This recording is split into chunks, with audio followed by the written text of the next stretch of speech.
Davido, Afrobeat singer David Adeleke, popularly known as Davido, has revealed the tragedy of losing his son Ifeanyi Adeleke. That losing his son Ifeanyi Adeleke was life-changing. ATM recalls that Davido and his wife Chioma lost their 3-year-old son Ifeanyi after he drowned in a pool at the singer's residence in Banana Island, Lagos State in October 2022. Speaking in a recent interview, Davido stated that losing his son changed his perspective about life and his career. He also said he was proud about how him and Chioma handled the loss and were able to bounce back. The music star revealed that their strength has become a source of inspiration for many, recounting how people approached him and on several occasions, I beg your pardon, to appreciate him for inspiring them to be strong in hard times. He said, and I quote, "Stepping away after losing my son and being able to look back into my career gave me a refocus of how I wanted to move going forward. It changed my life." Now, I would pick it from the angle of loss and handling losses as they come. I would like to get your take on this. Really, what's your angle to this on loss and handling it, moving beyond the loss, looking beyond the thing that you've lost or the person you've lost and getting your life back together? Like Davido said, this is like a perfect example, really, talking about loss on as a subject matter. Well, I must say I've actually not lost any person in my life. Okay. No.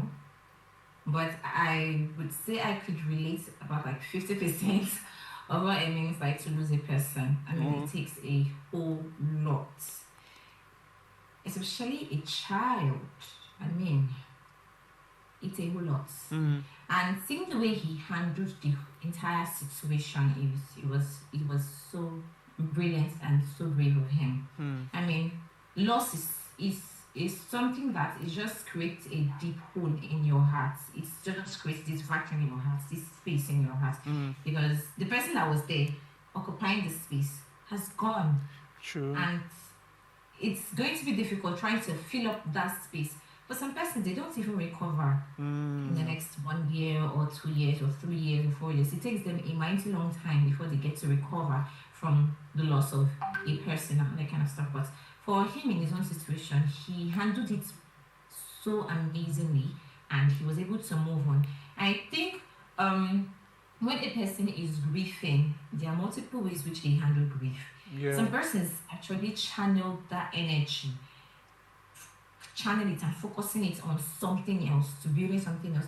Why some persons dwell in that loss and all that kind of stuff. So it just takes a whole lot of time before they get to heal and all that kind of stuff. But for him in his own situation, he channeled the entire energy and using it to, refocus on his brand, refocus on his career, his life. Said, thinking a lot of things about his life, moving forward, his career and everything, and it actually worked out well for him.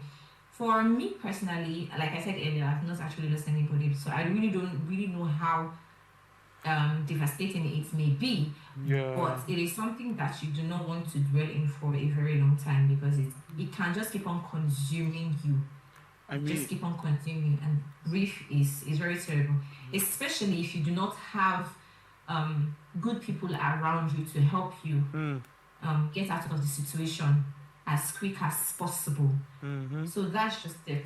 That's just my take on it. Yeah, I mean, hearing you talk about loss, really, I can relate 100% because I lost my dad some time ago. I think a year or two now.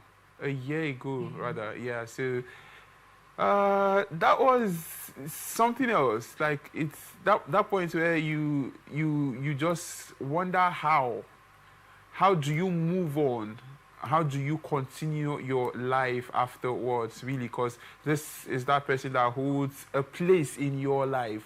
you call. This is that person that, okay, for him now is his child. Yeah, you come home. Ifeanyi is running to you. He's running to give you a hug. He's running to come and play with you and all that. You see that sort of bond, that relationship. Moving up from that is actually very terrible. In my own case, who do I call when I want that, okay, daddy son relationship? Do you get? So for some people now, it might not be a loss of somebody. It might just be a relationship that ended.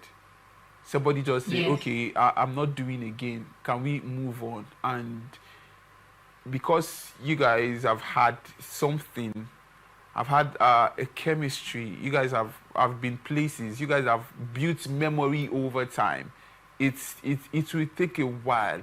Some people don't actually come out from that. Some people come out and they become terrible people.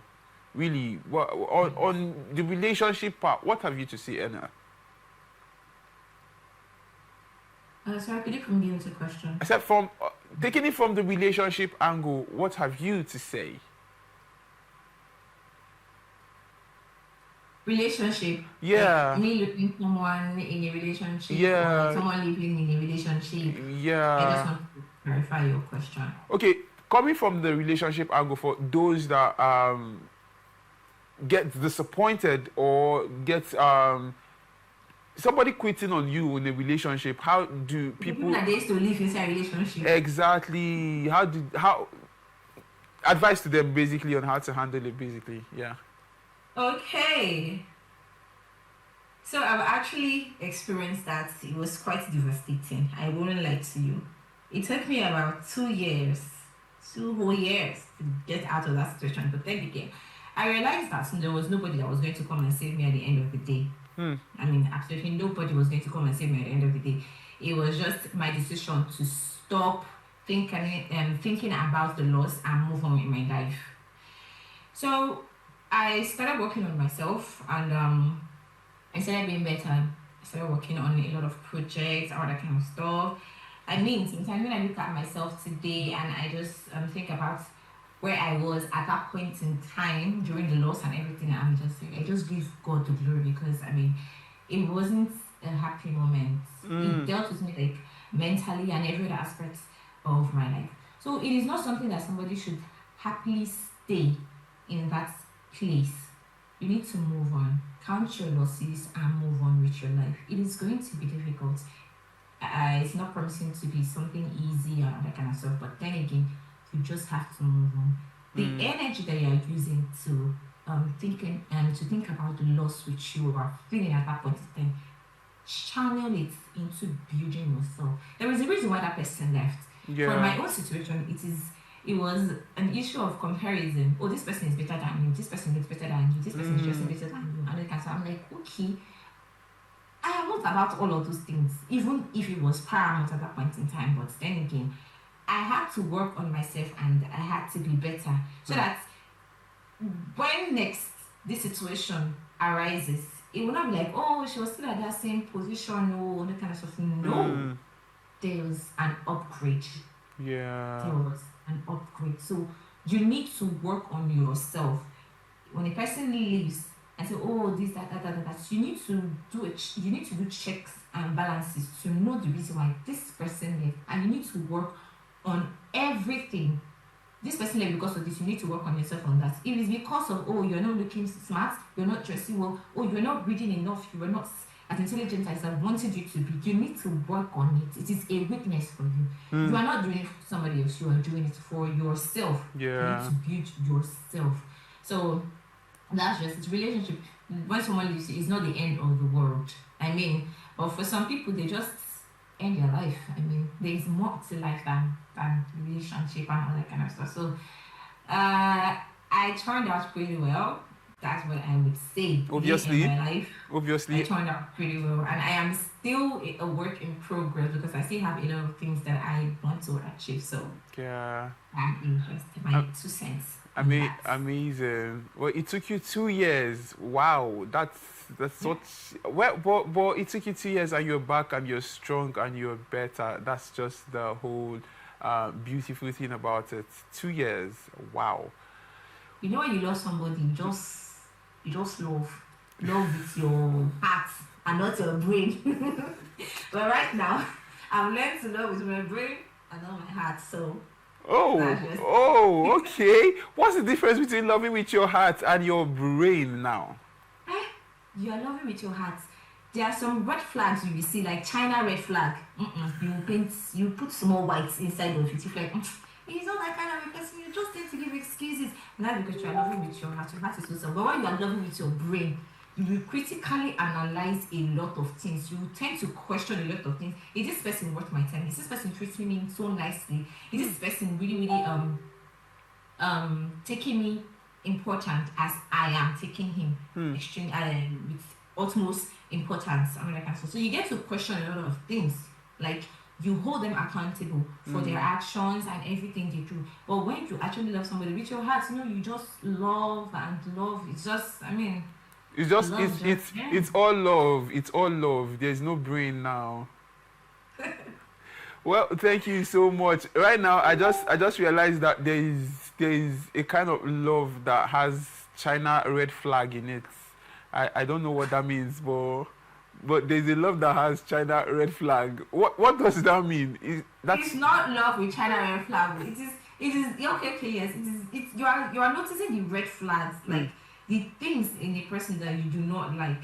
Instead of addressing it, you are seeing the red flag. Instead of addressing it, you want to manage the situation. This is not something you get to manage. It is your life. It is your mental health. It is your future at stake. If you don't address it, some persons will always want to play dumb in certain situations. So if you don't address it, that this red flag you are seeing, you are addressing it. Yeah. You leave it there. It causes problem in the future. In the future.